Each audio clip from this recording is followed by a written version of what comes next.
அருகே காமராஜ் காலனியில் உள்ள கௌரி விநாயகர் கோயிலுக்கு சொந்தமாக 146 ஏக்கர் இடம் உள்ளது.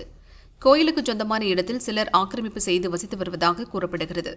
அப்பகுதியில் வசிக்கும் 200 குடும்பங்களில் 50 வீடுகளுக்கு சமீபத்தில் அறநிலையத்துறை அதிகாரிகள் நோட்டீஸ் அனுப்பியுள்ளனர். கோயிலுக்கு சொந்தமான இடத்தை மீட்கும் கோர்ட் உத்தரவின்படி இந்த நடவடிக்கை எடுக்கப்பட்டுள்ளது. ஆக்கிரமிப்பு செய்யப்பட்ட வீடுகளில் உள்ள மின் இணைப்புகளை துண்டிக்க இன்று அறநிலையத்துறை அதிகாரிகள் வந்துள்ளனர். தகவலிருந்து குடியிருப்புவாசிகள் மொத்தமாக திரண்டனர். மின்சாரத்தை துண்டிக்கக்கூடாது என வாக்குவாதம் முற்றியது. ஒரு கட்டத்தில் கடும் எதிர்ப்பு தெரிவித்து அவர்களை அடித்து விரட்டியதாக கூறப்படுகிறது.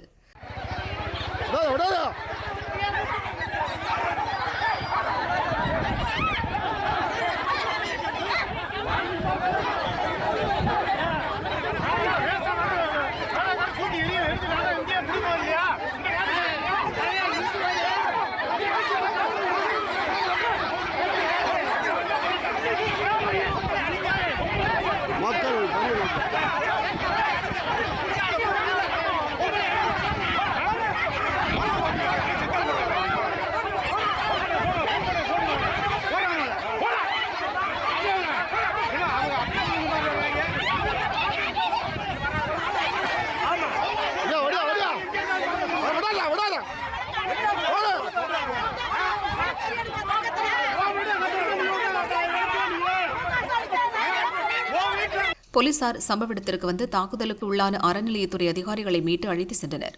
போலீசார் மற்றும் சிவகங்கை முன்னாள் எம்எல்ஏ குணசேகரன் குடியிருப்புவாசிகளிடம் பேச்சு நடத்தி வருகின்றனர்.